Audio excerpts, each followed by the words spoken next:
ॐ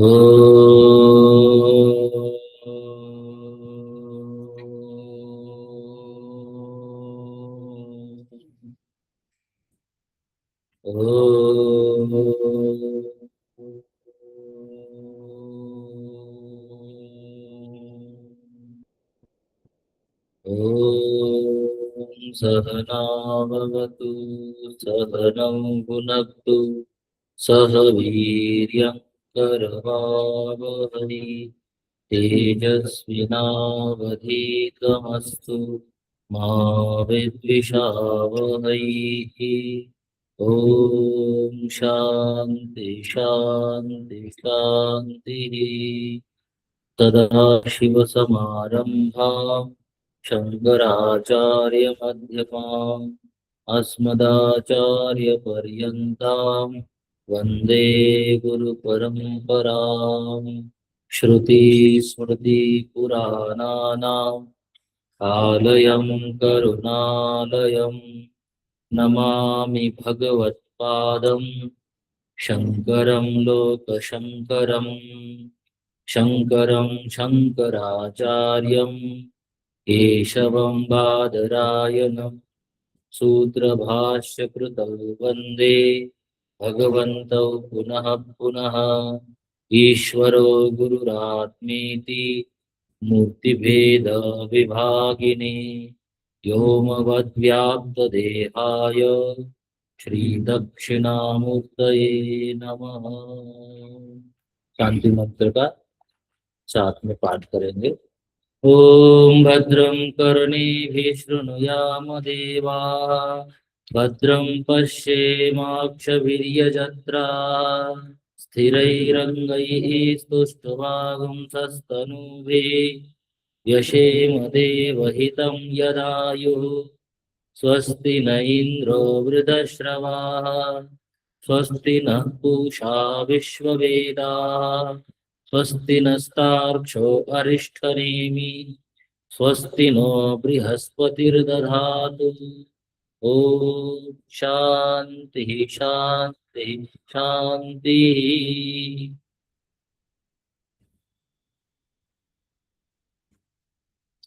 प्रथम मंत्र का पाठ करेंगे।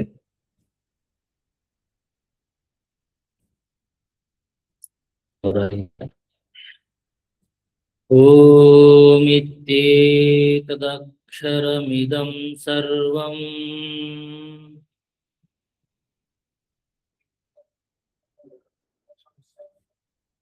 तस्योपव्याख्यानं भूतं भवत् भविष्यत् इति।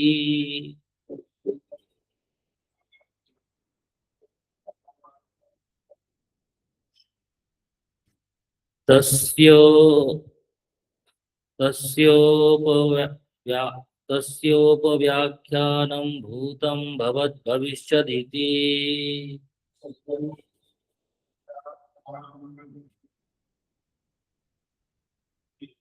सर्वमोंकार एव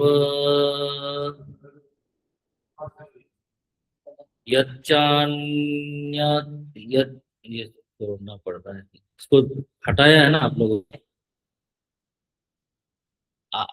ये एक्स्ट्रा है इसमें, मात्रा हटा दी है ना। यच्चान्यत्रिकालातीतं तदप्योंकार एव।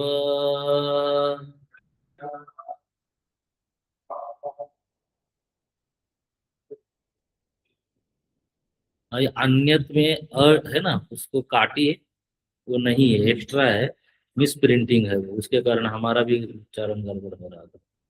कल भी हमने बताया था, लेकिन हमने भी काटा नहीं था।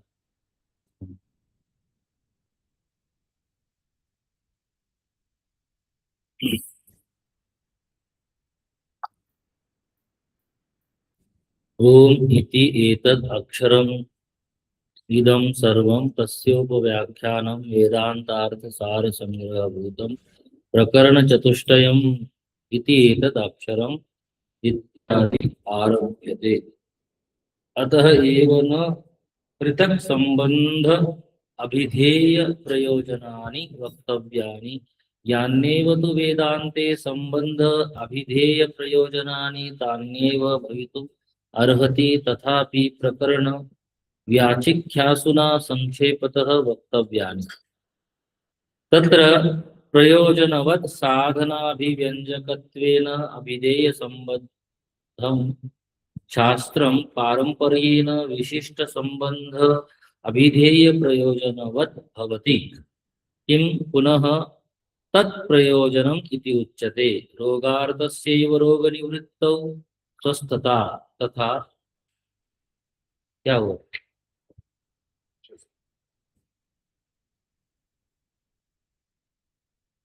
तथा दुःखात्मकस्य आत्मनः द्वैत प्रपंचोपशमे स्वस्थता अद्वैत भावः प्रयोजनम् द्वैत प्रपंचस्य अविद्याकृतत्वाद् विद्यया तदुपशमः स्यात् इति ब्रह्म विद्या प्रकाशनाय अस्य आरंभ क्रियते।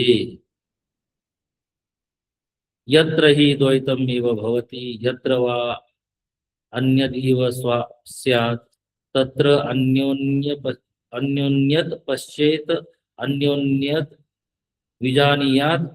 यत्र तस्तु अस्य सर्वात्मा एव अभूत तत्केन कं पश्येत तत्केन कं विजानीयात् इत्यादि श्रुतिभ्यः अस्य अर्थस्य सिद्धि। सो मांडुक्य उपनिषद के प्रथम मंत्र में जो ओंकार शब्द आया है कि ओंकार ही सर्वव्यापक है ब्रह्म रूप में, उसी को लेकर मंगलाचरण जो भगवान भाष्यकार ने किया है, ओम इति एतद अक्षरम, यहाँ से आपने प्रस्तावना भाष्य को आरंभ किया है।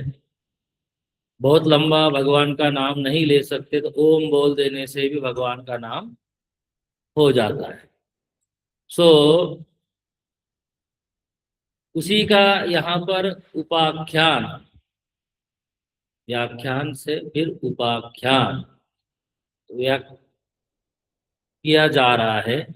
वेदांतार्थ सार संग्रह भूतम, वेदांत जिसे ब्रह्म सूत्र तथा वेदांत शास्त्र जिसे कहा गया, उसी का सार, सार किसे कहते हैं? सार उसे कहते हैं जिसका आप त्याग नहीं कर सकते, जो सारी चीजें बताने के बाद उसका जो एक मूल चीज निकलती उसको क्या कहते हैं हम? उसका सार। माने कि इतना बड़ा व्याख्यान हुआ तो आप कहते कहने का तात्पर्य यह है, उसका त्याग करके एक प्रकार से उसकी आत्मा, सार निकल गया तो आत्मा निकल कर जाएगी। श्रीमद् भागवत में जो कथा आती है तो नारद जी क्या कहते हैं? कथा में से कथा का सार निकल गया। सार निकल गया माने क्या? कथा जिस प्रयोजन से की जा रही है वो प्रयोजन ही निकल गया, वो प्रयोजन ही नहीं दिखता। कथा का प्रयोजन है वहां श्री कृष्ण से प्राप्ति, श्री कृष्ण की प्राप्ति, ज्ञान भक्ति वैराग्य की वृद्धि। उस शास्त्र को, उस ग्रंथ को जब आप पढ़ते हैं ना, तो वहां पे प्रयोजन क्या है? ज्ञान भक्ति वैराग्य की वृद्धि है, मैं मान के चल रहा हूं। तो उसकी क्या करना है? वृद्धि हो और भगवान की प्राप्ति, भगवत प्राप्ति वहां लक्ष्य। अगर समझिए बाकी सारी चीजें हो गए, आपने गाना बजाना नाचना सब कुछ कर लिया, किंतु जो मूल तत्व है वही नदारत रहा, तो क्या हो गया? उसका सार निकल गया। तो यहाँ वेदांत का सार क्या है? अजी, मुक्ति, मुक्ति ब्रह्म स्वरूपता में स्थित होना, मोक्ष, अपने स्वस्वरूप की प्राप्ति, ये वेदांत का क्या है? लक्ष्य है। और वही अगर नहीं हो तो आप वेदांत तो कह रहे हैं उसे, लेकिन वो वेदांत फिर, क्योंकि वेदांत का लक्ष्य है अपने स्वरूप की प्राप्ति, मोक्ष की प्राप्ति। क्लियर? ठीक है। आप लोग भी बता दिया करिए, कहीं अटक गए तो बीच में माइक खोल के बता सकते हैं। ठीक है, ताकि मुझे भी पता चले कि आप लोग सुन रहे हैं। इस ग्रंथ को भगवान भाष्यकार कहते हैं कि प्रकरण चतुष्टय, प्रकरण ग्रंथ है। प्रकरण उसे कहा गया जो शास्त्र के किसी एक देश से संबंधित है। और प्रकरण ग्रंथ किसी ना किसी शास्त्र का होता है। जो प्रकरण ग्रंथ है उसका कोई ना कोई शास्त्र होता है। बिना शास्त्र के प्रकरण ग्रंथ तो प्रकरण ग्रंथ नहीं कहलाए।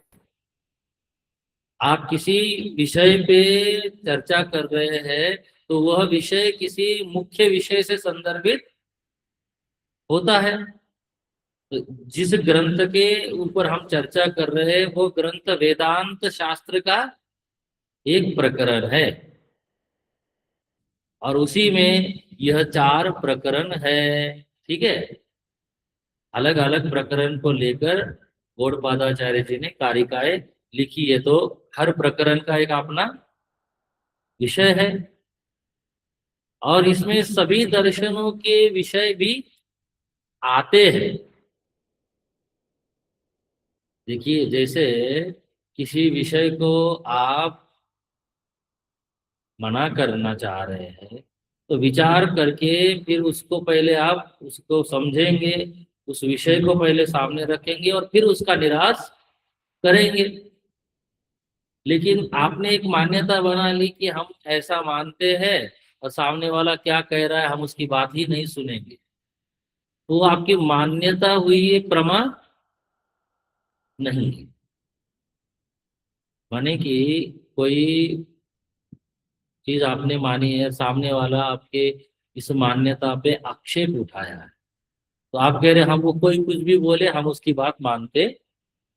ये तो ठीक नहीं है। इसमें क्या होगा, ये आपका केवल मताग्रह है। मताग्रही व्यक्ति को पढ़ाया नहीं जाता है, गुरु भी उपदेश नहीं कर सकता। तो जो समझ है, समझ से ये बात वो नहीं कह रहा है, वो किससे बोल रहा है, अपने एक मान्यता से बोल रहा है। इसलिए जो प्रमा होती है वो प्रमाण जन्य होती है। विचार करके फिर आप उस निर्णय पे पहुंचते हैं। तो भगवान भाष्यकार कहते हैं कि इस ग्रंथ का प्रयोजन है मोक्ष प्राप्ति। और वेदांत शास्त्र का जो प्रयोजन है वही इस प्रकरण ग्रंथ का भी प्रयोजन है। इसलिए अलग से इसका अनुबंध चतुष्टय बताने की जरूरत नहीं। देखिए अनुबंध कैसे बताया यहाँ पे, क्या है बोले अलग से नहीं, अतः एव न पृथक। अतः एव न पृथक क्या बोले, वहां क्या बताते हैं हम लोग, अधिकारी, विषय, संबंध और प्रयोजन। यहाँ भगवान भाष्यकार ने उल्टा किया। अधिकारी को आपको मन से अध्यार कर लेना है, अधिकारी का नाम इसमें नहीं लिया। पृथक बोले इसका अलग से अनुबंध पृथक नहीं है। बोले संबंध, अभिधेय, अभिधेय और अभिधान, ये 2 शब्द बार बार आते रहेंगे आगे। मांडुक्य कारिका कार को ये दोनों शब्द बड़े पसंद है। तो अभिधान माने होता है नाम, और अभिधेय माने होता है नामी, और यहाँ पे अभिधेय माने हुए विषय। ठीक है, ठीक है। अभिधेय माने यहाँ विषय कह रहे। तो संबंध क्या है, अभिधेय विषय क्या है, और प्रयोजन। जो विषय है उस विषय से आपका प्रयोजन जो अधिकारी है उसका सिद्ध हो रहा है कि नहीं हो रहा। और अधिकारी का जो विषय बताया जा रहा है उसके साथ उसके प्रयोजन का संबंध है कि नहीं है। प्रतिपाद्य प्रतिपादक संबंध, शास्त्र है प्रतिपादक और विषय है प्रतिपाद्य। जो प्रतिपादन जिसका किया जा रहा है तो वो प्रयोजन बनता है। संबंध क्या है? बोध्य बोधक को, ये भी शब्द आगे बहुत प्रयोग में आएंगे। बोध्य बोधक भाव। बोध्य है ब्रह्म, आत्मा, और बोधक क्या है? शास्त्र।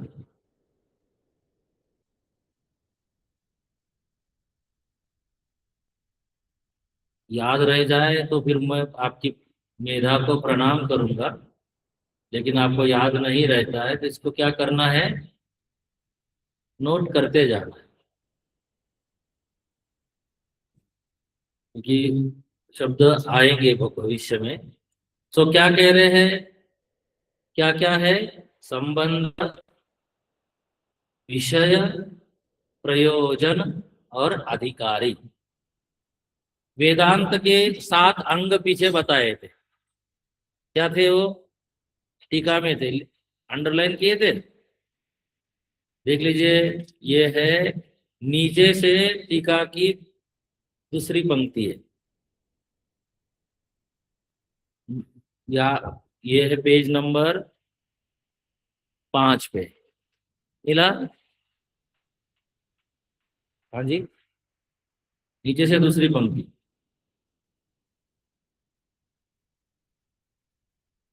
सिंह साहब मिला? देखिए, अधिकारी, निर्णय। हाँ, अधिकारी का निर्णय करना है पहले। गुरुपसदन, पदार्थ द्वय जो है, जो पदार्थ बताया जा रहा है उसके बारे में क्या बोले, उसका निर्णय पहले होना चाहिए, फिर उसका ऐक्य, विरोध परिहार, हाँ, फिर साधन और फल। ठीक है, तो फल तो है मोक्ष प्राप्ति, अपने स्वरूप की प्राप्ति। तो इन्होंने कहा कि ये इसका अलग से कोई भी इस प्रकरण का अनुबंध बताने की आवश्यकता है नहीं। क्लियर? यान्येव तु वेदांते संबंध अभिधेय प्रयोजनानि तान्येव भवितुम अर्हति। जो वेदांत का अभिधेय संबंध प्रयोजन अधिकारी है, वही इस ग्रंथ का भी है। जो तत्वबोध का अनुबंध चतुष्टय है, जो उसका अधिकारी है, जो उसका विषय है, जो उसका संबंध है, उसका प्रयोजन है, वही इस ग्रंथ का भी विषय संबंध प्रयोजन अधिकारी वही है, अलग नहीं है। तथापि इस हाँ, इस प्रकरण की संक्षेपतः जो लोग जानना चाहते हैं, हाँ, जिज्ञासु है, जो इसकी व्याख्या करना चाहते हैं, तो उनको इस प्रकरण की संक्षेपतः व्याख्या करनी चाहिए, विवेचना करनी चाहिए। हम लोग इसका अध्ययन करने प्रवृत्त हुए हैं, इसका विवेचन करना ही चाहिए। भगवान भाष्यकार ये कह रहे हैं। अब देखिए, कल यहाँ तक देखे थे, तत्र प्रयोजनवत् साधनाभिव्यंजकत्वेन अभिधेय संबंधम शास्त्र पारंपर्येण विशिष्ट संबंध अभिधेय प्रयोजनवत् भवति। देखिए, जो प्रयोजन वहां बताया गया है शास्त्र का, वही प्रयोजन यहाँ इस ग्रंथ का भी है। प्रतिपाद्य प्रतिपादक भाव, यह संबंध वाला यह शास्त्र है। प्रयोजन है मोक्ष, और उस मोक्ष के प्रयोजन के लिए क्या बताया जा रहा है? साधन बताए जा रहे हैं। शास्त्र उसका क्या कर रहा है? बोधन कर रहा है। तो अधिकारी को उसका बोध होता है, तो परंपरा से शास्त्र का जो संबंध अभिधेय और प्रयोजन है, वही इस ग्रंथ का भी है। अब पूर्व पक्षी एक प्रश्न उठता है। प्रश्न यह है कि किम पुनः तत्प्रयोजनम इति उच्यते। इस शास्त्र का क्या प्रयोजन है? प्रयोजन से तात्पर्य अर्थात आप यह कहते हो कि आप मुक्त हो, बार बार शास्त्र ये कहता है। आप मुक्त हो तो फिर शास्त्र का ये बताने का कोई जरूरत है नहीं, प्रयोजन बताने की जरूरत नहीं मोक्ष को। जो मुक्त है पहले से उसको मुक्त कराने की क्या जरूरत? और अगर शास्त्र बता रहा है तो फिर आप मुक्त नहीं हो। शास्त्र कह रहा है आप नित्य मुक्त हो, बार बार आप कह रहे हो कि आप मुक्त हो, आप मुक्त हो, लेकिन व्यवहारिक धरातल पे जब विचार करते हैं तो हमें अपनी मुक्ति की अनुभूति नहीं होती है। तो मुक्ति मुक्त होने की बात की जा रही है, ऐसा लगता है। तो भगवान भाष्यकार कहते हैं इसी के बारे में प्रयोजन क्या है ये बताते हैं। देखिए क्या कह रहे हैं कि कोई व्यक्ति रोगी है और उसके रोग की निवृत्ति की जाती है। रोग क्या है? रोग शरीर में एक आगंतुक चीज है, उसी को भगवान भाष्यकार कह रहे हैं कि स्वस्थता। आनंद गिरी जी महाराज उसको कह इसका अर्थ करते हैं, जो आपका स्वरूप स्वस्थ है, स्वस्थता। स्वस्थता क्या है? आपका स्वरूप है। स्वस्थ होना नहीं पड़ता, स्वस्थ आप हैं। रोग आगंतुक है। सो आनंद गिरी जी महाराज कहते हैं, देखिए पंक्ति नीचे, प्रयोजन क्या है? पुनः इति, इसका क्या कह रहे हैं? साध्यत्वे स्वर्गवत। जो मोक्ष है, जो मुक्ति है, वह अगर साधन के द्वारा प्राप्त होती है, साध्य है, साध्य साधन संबंध अगर उसमें है, तो मुक्ति भी क्या हो रही है? प्राप्त की जा रही है, मुक्ति का भी निर्माण हो रहा है। तो वो निर्माण अगर होता है, क्या बोल रही है? गड़बड़ ना करा करो। अगर वह साध्य है तो वह क्या है? अनित्य। उत्पन्न जो भी चीज होगी वह क्या होगी? अनित्य होगी। जो जो उत्पन्न होता है वो क्या होता है? अनित्य होता है। अगर मुक्ति भी उत्पाद्य है तो वो कैसी हो जाएगी? अनित्य हो जाएगी, स्वर्गवत। जैसे स्वर्ग की प्राप्ति कर्मजान होती है, सत्कर्म करके आप उसकी प्राप्ति करते हो यज्ञ इत्यादि के द्वारा। स्वर्ग कामो यजेत, स्वर्ग की कामना है तो आपको क्या करना चाहिए? यज्ञ करना चाहिए। तो यज्ञ के द्वारा स्वर्ग की, माने कर्म के द्वारा, यज्ञ से अर्थ क्या है? कर्म के द्वारा स्वर्ग की प्राप्ति होती है। तो वो जो स्वर्ग होता है क्या वो नित्य होता है? हम पुराण इत्यादि को देखते हैं तो स्वर्ग भी क्या है? अनित्य है। कर्म फल देने के बाद वहां से हटना। आपने कर्म फल प्राप्त कर लिया तो उसके बाद वहां से हटा दिया जाता है आपको। हटना क्या पड़ता है आपको? हटा दिया जाता है, बलात् हटा दिया जाता है। तो देखिए क्या कह रहे हैं? नित्यत्व साधन अनधि अन अनधीनत्वात्। जो नित्य वस्तु है वो साधन के अधीन नहीं है, ठीक है? साधन के द्वारा प्राप्त नहीं हो सकती। वो कैसी है? नित्य प्राप्त है, उसका निर्माण नहीं हो सकता। न तादर्थेन शास्त्रादि प्रयोक्तव्यम इत्यर्थ। इसलिए क्या कह रहे हैं कि देखिए शास्त्र जो उस नित्य स्वरूपता का वर्णन कर रहा है वह कोई उत्पाद्य तो है नहीं, इसलिए वह किसी भी प्रकार से अनित्य नहीं है, वो नित्य उपलब्ध है, इसलिए मोक्ष कोई उपलब्ध नहीं होता।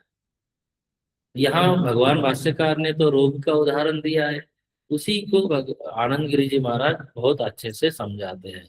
अब टीका को थोड़ा सा ध्यान से देखिएगा, आपको मनन करने में सहायता मिलेगी। आप कल कह रहे थे कि संस्कृत आपको नहीं आएगी, है ना। अब नहीं आएगी तो आप ऐसा अगर मान के बैठेंगे तो फिर कभी भी आप इसको पढ़ नहीं पाएंगे। हिंदी पढ़ के आपका कितना कल्याण है। आपको मनन करने के लिए कम से कम पंक्तियों को पढ़ने का प्रयास तो करना चाहिए।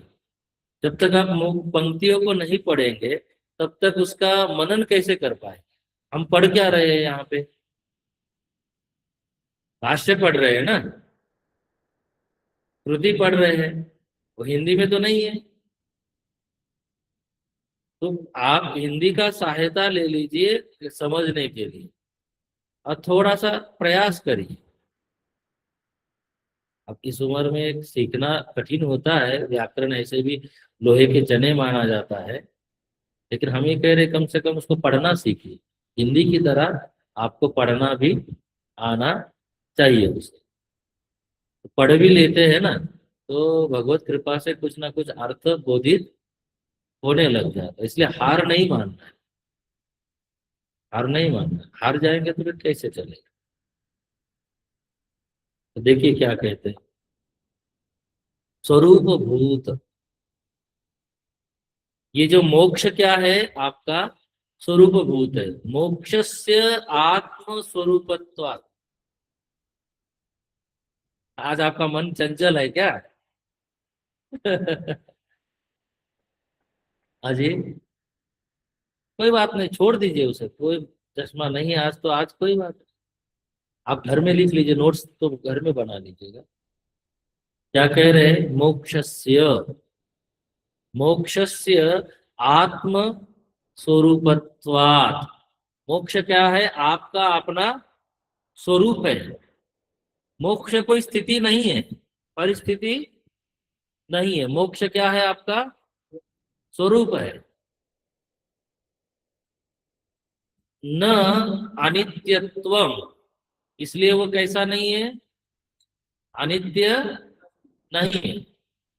मोक्ष स्वरूप होने के कारण वो अनित्य नहीं है, नित्य उपलब्धि रूप है, आपका अपना स्वरूप है।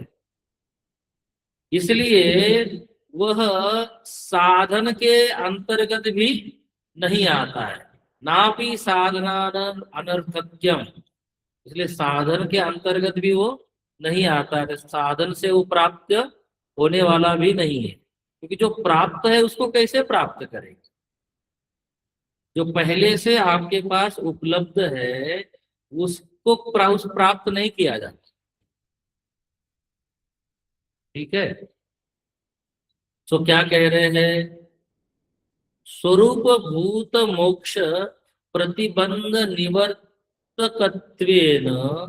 अर्थवत्वात् इति उत्तरम आह। जो स्वरूप आपका मोक्ष है, स्वरूप भूत मोक्ष, मोक्ष स्वरूप आपको, इस मोक्ष स्वरूपता में जो प्रतिबंध है, प्रतिबंध माने, माने उसकी अनुभूति में बीच में कुछ बाधाएं है, और वो बाधाएं आगंतुक है। वह आपके पास उपलब्ध होने के बाद भी उसमें अनुभूति में क्या है, बीच में बाधा है। उस प्रतिबंधों को हटाने के लिए, उन अनर्थों को हटाने के लिए, अनर्थ क्या है यहाँ, द्वैत अनर्थ है। ठीक है, भेद क्या है, अनर्थ है। आपको हमने सुनाया था, हमारे एक स्वामी जी का, हमारे स्वामी जी उदाहरण देते थे। वो किसी मंदिर में गए थे तो वो लोग इतने घबरा गए कि ये तो शंकराचार्य वाला आदमी आ गया है, कुछ ऐसी बात बोल देगा कि हमारे भक्त छिटक जाए। ऐसा दर्शन, ऐसा आपका देर इस ऐसा आपकी साधना कि आपको किसी के आने से भय लगने लग जाए, क्योंकि ऐसी बात बोल देगा कि भक्ति भक्ति करना छोड़ देगा। ऐसी बात नहीं है कि डर जाए आप। तो देखिए क्या कह रहे हैं, जो अनर्थ है वो क्या है, द्वैत है। और सबसे बड़ा अनर्थ क्या है, अपने स्वरूप का अबोध। अबोध माने अज्ञान, है कि मैं ब्रह्म स्वरूप हूं, यह बोध हो नहीं रहा है अविद्या के कारण।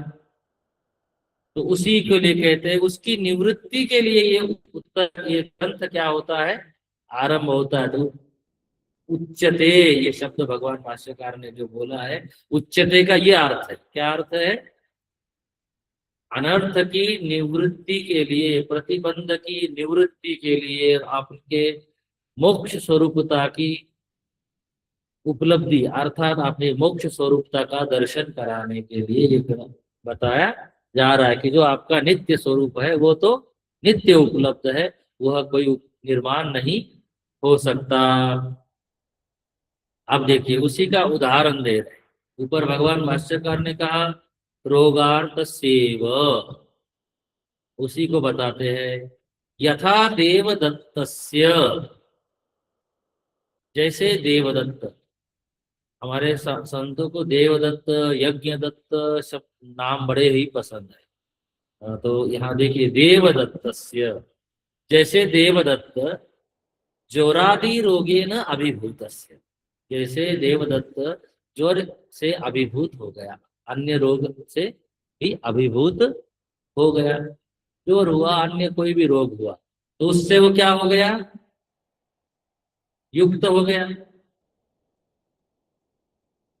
स्वस्थता स्वरूपा, स्वस्थता उसका अपना क्या है, स्वरूप है। लेकिन रोग क्या है, आगंतुक है। और उस आगंतुक ने स्वास्थ्य को क्या किया, अनुभूत नहीं होने दे रहा। स्वास्थ्य उपलब्ध नहीं होता, स्वास्थ्य उसका क्या है, स्वरूप। आप स्वास्थ्य को निर्माण नहीं करते, आप किसका निवृत्ति करते हैं। इसलिए वेदांत जो है ना, प्रापक क्या नहीं होकर अविद्या का क्या है, निवर्तक है। स्वरूप तो आपका आपको उपलब्ध ऐसे ही है, उसमें जो अविद्या है उस अज्ञान की क्या करनी है, बस निवृत्ति करनी है। देखिए क्या कह रहे हैं, स्वस्थता स्वरूपा, स्वरूप स्वरूपात प्रच्युति रूप, आपका जो स्वरूप है क्या है, स्वस्थ है। लेकिन जो रोग है उससे क्या लग रहा है आपको, हाँ, कि हमारा स्वरूप स्वस्थ नहीं है। लेकिन वहां पे स्वास्थ्य की प्रच्युति नहीं हुई, अप्रच्युति है, प्रच्युति नहीं। यहाँ पे स्वरूपात अप्रच्युति, प्रच्युति माने गिर जाना, हट जाना। स्वास्थ्य, स्वास्थ्य गिरा नहीं है, क्या कहते हैं आप, बोलने के लिए कहते हैं बड़ा स्वास्थ्य गिर गया है। तो रोग का उसमें क्या है, आधान है, स्वास्थ्य की प्रच्युति नहीं है। स्वस्थ आपका क्या है, स्वास्थ्य आपका स्वरूप है। तो देखिए स्वरूप भूत एव, स्वास्थ्य क्या है, आपका स्वरूप है। प्राग अपि सती अभिव्यज्यते, ठीक है। उसमें स्वास्थ्य कोई उपलब्ध नहीं कराया जाता है, बल्कि जो रोग की उसकी उसमें अभिभूत, उसमें प्राप्ति हो रही है, वो क्या की जाती है, उसकी निवृत्ति की जाती है। तो उसी प्रकार से न ही तत्र उपाय वैयर्थ्यम।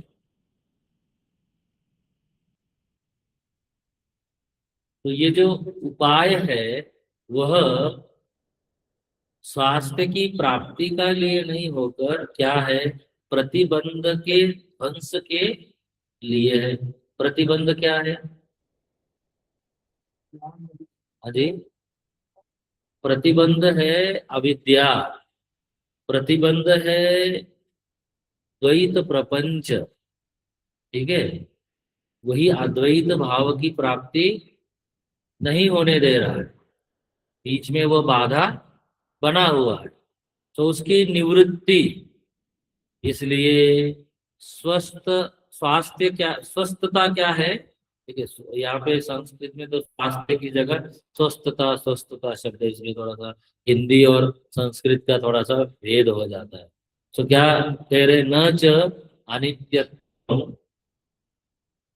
स्वस्थताया, ये जो अनित्यता स्वस्थता में नहीं है।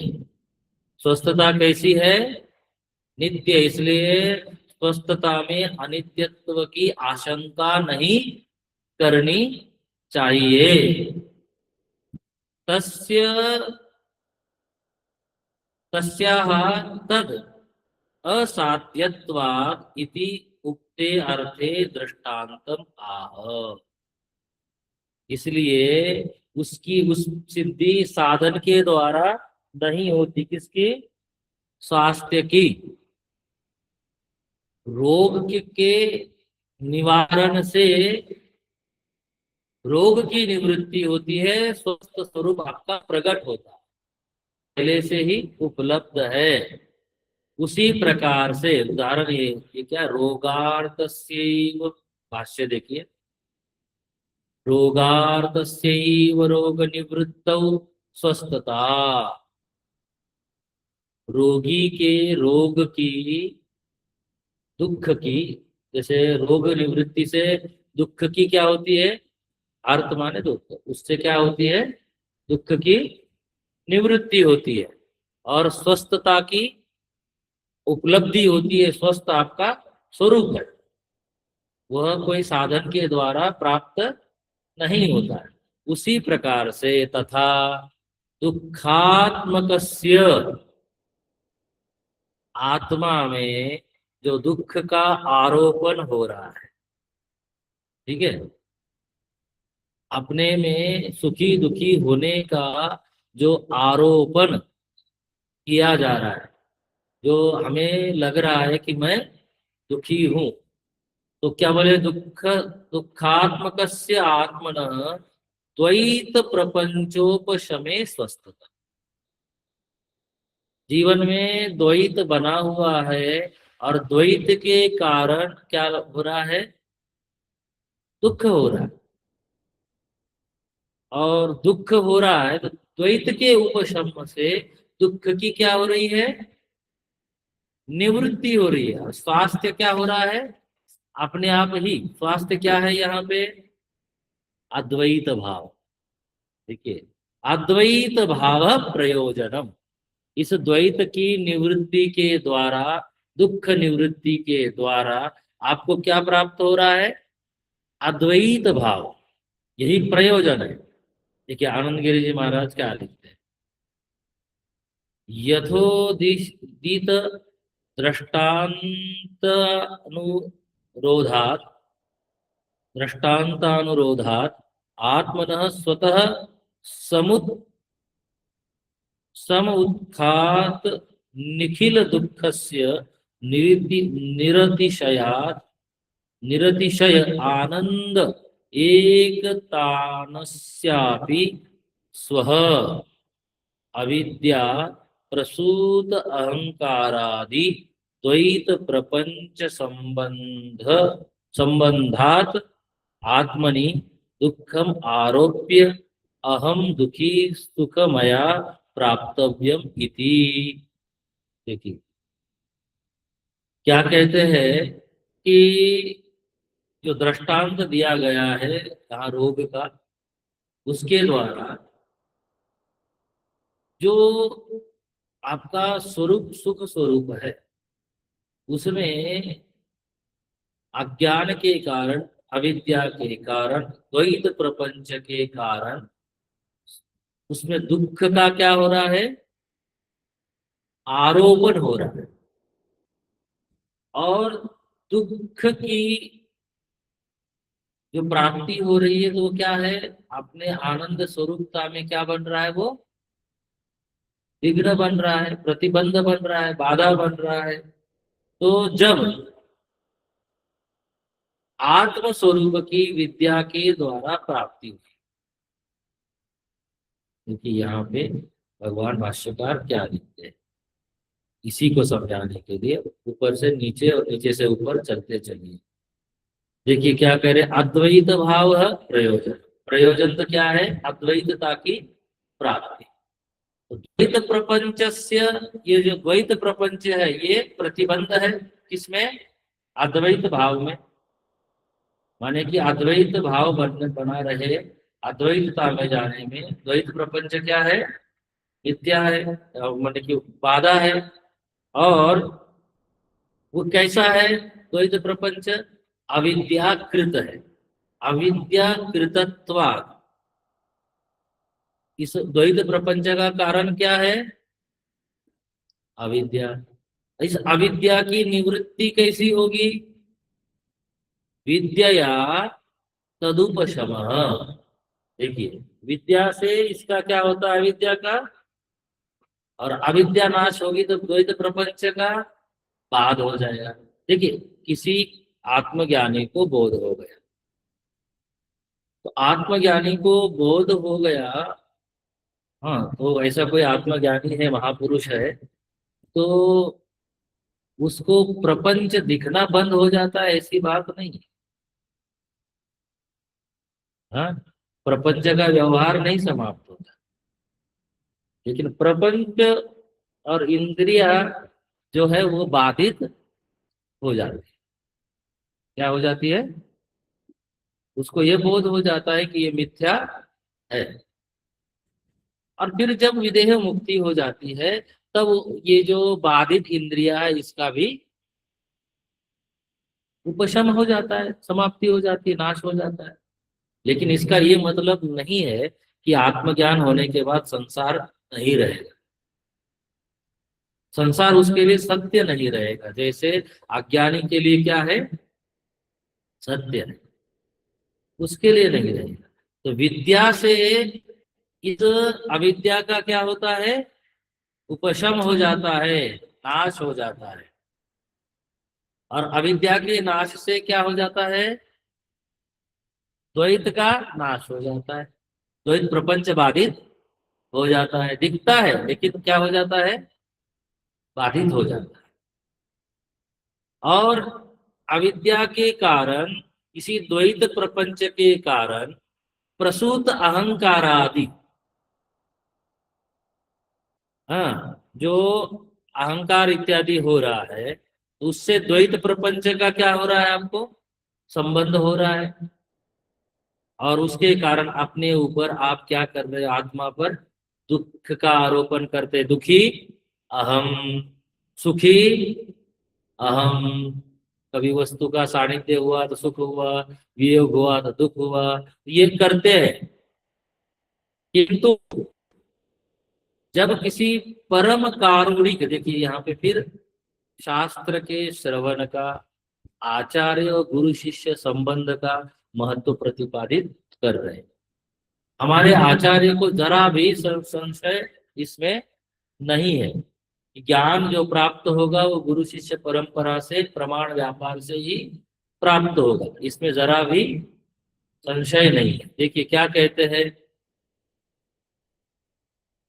प्रतिपद्यमानस्य, ये जो आपको बोध हो रहा है, तो ऐसे इस द्वैत प्रपंच की निवृत्ति के लिए जब आपको ये बात लगी तो कोई ऐसा शिष्य गुरु के पास गया, तो परम कारुणिक आचार्य उपदिष्टवान, ऊपर भगवान भाष्यकार ने लिखा, तदुपशम स्यादिति ब्रह्म विद्या प्रकाशनाय अस्य आरंभ क्रियते, अस्य ग्रंथस्य आरंभ क्रियते। ठीक है, तो क्या कह रहे हैं? ब्रह्म विद्या। ब्रह्म विद्या क्या करती है? ब्रह्म के संदर्भ में जो अज्ञान पड़ा है, ब्रह्म ही, ये महाराज ही, ब्रह्म महाराज, हाँ, अविद्या का आश्रय भी बन रहे हैं और अविद्या का विषय भी बन रहे हैं। ठीक है। ये जो अज्ञान है, ये कहाँ अनुभव में आ रहा है? मुझ में अनुभव में आता है। और इसके कारण सुखी दुखी कौन होता है? मैं ही हो रहा हूं। किंतु यह अविद्या के कारण है। तो जब आचार्य ने उपदेश किया, तो अद्वैत विद्या, अविद्या का क्या हुआ? अद्वैत के कारण अद्वैत विद्या से, ब्रह्म विद्या से नाश होगा। अतः जब अविद्या का नाश हुआ, आपको विद्या की प्राप्ति हुई, तो उस विद्या से क्या हुआ? द्वैत निवृत्त, निवृत्त, द्वैत की क्या हुई? निवृत्ति हुई। और द्वैत निवृत्ति से क्या हुआ? बोले प्रतिबंध प्रध्वंसे, प्रतिबंध का क्या हुआ? नाश हो गया। और स्वभाव भूता परमानंदता, आपको क्या प्राप्त हुई? स्वभावभूत परमानंदता प्राप्ति प्राप्त हुई। इसलिए निरस्त समस्त अनर्थता च, और इससे सारे अनर्थों का नाश हो गया। जो अज्ञान है, जो द्वैत प्रपंच है, यही सभी दुखों का क्या है? कारण है। सभी अनर्थ इसी के कारण है। अगर अनर्थ से निकलना है, अनर्थ से हटना है, तो ब्रह्म विद्या की प्राप्ति करनी होगी। और वो कैसे मिलेगी? गुरु शिष्य परंपरा से, प्रमाण व्यापार के द्वारा, शास्त्र के द्वारा। इसलिए कोई भी विद्या से अविद्या निवृत्त नहीं होगी। अविद्या की माने ब्रह्म संदर्भ में जो अविद्या है, मैं किसी भी विषय की अविद्या नहीं कह रहा। जो लौकिक विद्याएं है, वो लौकिक अज्ञान को ही दूर करती है। खाना बनाना नहीं आता हो, तो खाना बनाने की आपने विद्या सीख ली, कुकिंग के कोर्सेस कर लिए, तो उससे क्या हो जाएगा? खाना बनाना आ जाएगा। और उसका भी कर्म में ही उपयोग है। किंतु ब्रह्म विद्या कर्म संदर्भ में नहीं है। ये क्या करती है? वस्तु जैसी है वैसी आपको लखाती है, जैसी है वैसी दिखा देती है। जो कर्म है, वह जीवन में निर्माण करता है। इसलिए कर्म जो है वह व्यक्ति तंत्र है, और ज्ञान जो होता है वो वस्तु तंत्र होता है। इसलिए ब्रह्म विद्या आत्मा का या किसी आपके स्वरूप का ये निर्माण करा रहा है, ऐसा विचार नहीं करना है। आत्मा के ऊपर पड़े हुए, अपने स्वरूप के ऊपर पड़े हुए अज्ञान का निवर्तन ब्रह्म विद्या करती है। ब्रह्म के स्वरूप का बोधन, जैसा स्वरूप है वैसा दिखाती है अविद्या के निवृत्ति के द्वारा। तो भगवान भाष्यकार कह रहे हैं, जैसे रोग एक प्रकार से आपके स्वस्थ स्वास्थ्य को ढक के रख रहा है, जिसके कारण स्वास्थ्य स्वस्थ नहीं हो ऐसा लग रहा है, आरोपण हम अपने ऊपर कर रहे हैं। जैसे ही आयुर्वेद तथा चिकित्सा शास्त्र के द्वारा आपके रोग की निवृत्ति हुई, तो स्वतः आपको स्वास्थ्य उपलब्ध है। उसका साधन के द्वारा निर्माण नहीं किया जाता। वैसे ही ब्रह्म आपका अपना स्वरूप है, आनंद आपका अपना स्वरूप है, मुक्ति अपना स्वरूप है। इसका निर्माण नहीं किया जाता, साधन के द्वारा इसकी प्राप्ति नहीं की जाती। बस जो प्रतिबंध है, उस प्रतिबंध को हटाया जाता है। सबसे बड़ा प्रतिबंध क्या है? अविद्या। अविद्या निवृत्ति से ही द्वैत की क्या होगी, निवृत्ति होगी।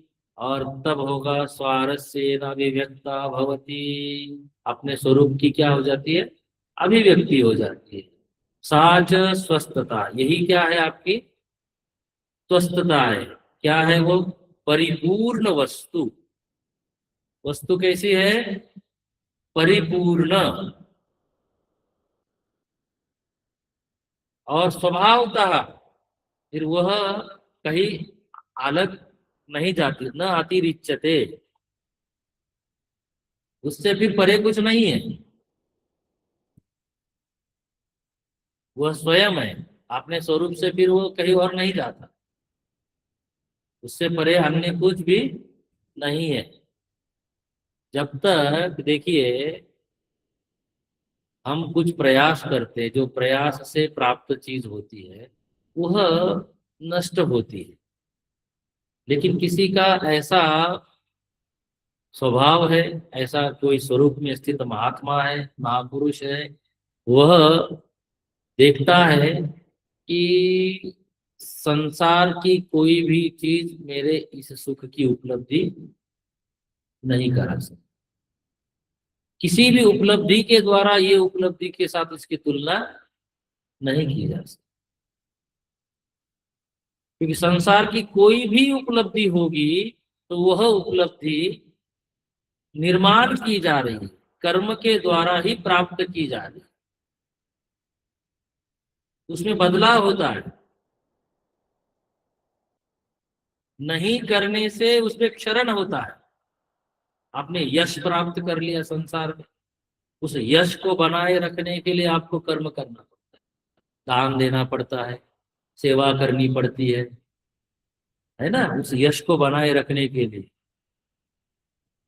फिर धन कमाया आपने, समृद्धि कमाई, आप ऐश्वर्यशाली व्यक्ति है समाज में, तो उस ऐश्वर्य को बनाए रखने के लिए कर्म करना, नहीं करने से फिर उसमें क्षरण होने लग जाता है। तो वो सारी चीजें साधन जन्य है। साधन करता है कोई व्यक्ति तो उसकी उपलब्धि हो जाती है, साधन नहीं करता है तो नहीं होती है। किंतु यहाँ पर इसमें साधन नहीं है, इसमें क्या है, बोले कि जो अज्ञान के कारण स्वरूप का अबोध है। जैसे अंधेरा क्या है, प्रकाश का अभाव। यहाँ ज्ञानाभाव अर्थात बीच में जो अंधकार है, वो अंधकार के कारण वस्तु की उपलब्धि नहीं हो रही। वस्तु वहां उपलब्ध है, प्रकाश होते ही वस्तु स्वयं प्रकाशित हो जाती है। क्या वस्तु का निर्माण करना किया प्रकाश ने, इसलिए प्रकाश में प्रकाशत्व है, निर्माण नहीं करते।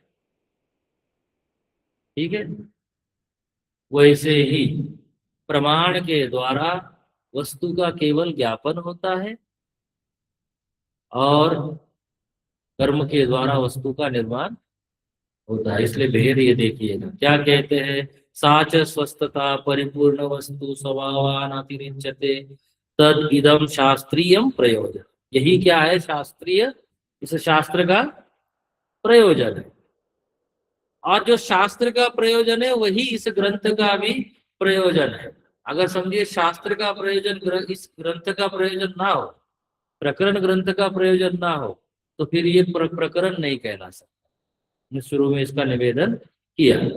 यहाँ पर ये कह रहे कि तद इदम शास्त्रीय प्रयोजनम तस्य च स्वरूपत्वेन असाध्यत्वात्, इसलिए स्वरूपतः ये कैसा है, असाध्य है, क्योंकि नित्य होने के कारण। हाँ, और इसमें इसलिए साध्यत्व,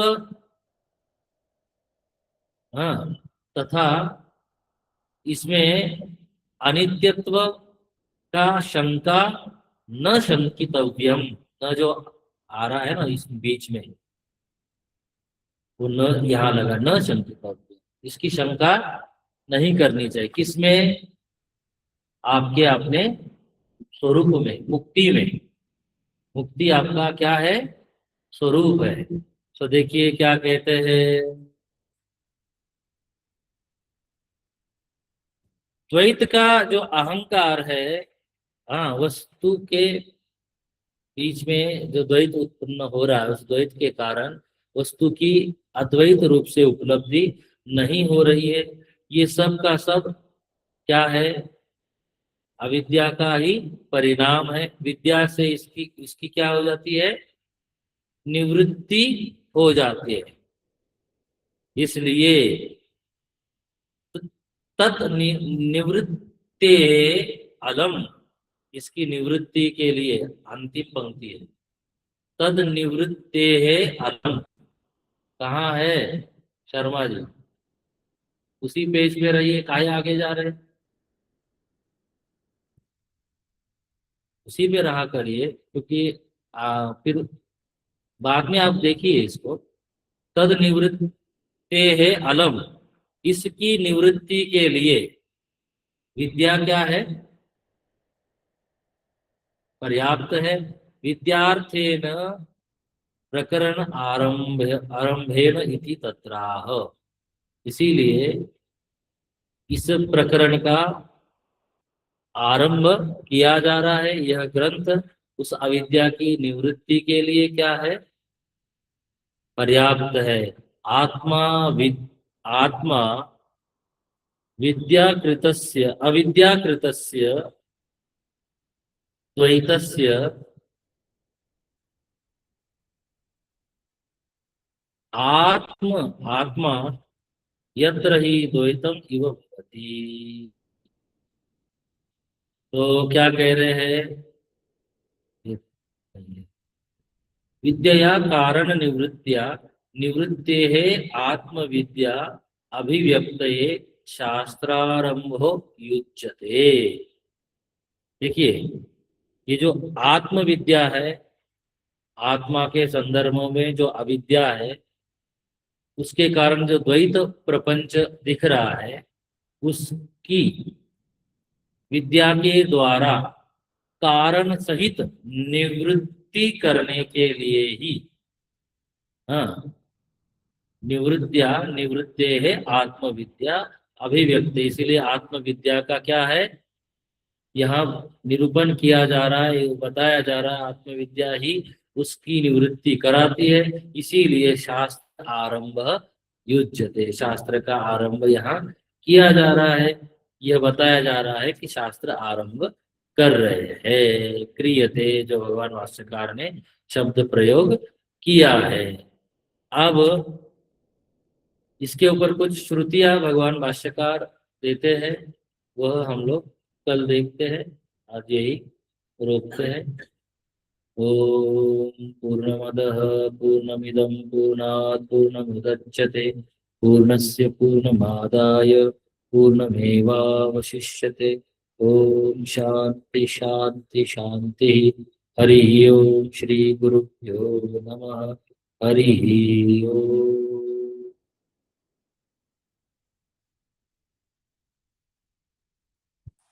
वो स्वामी।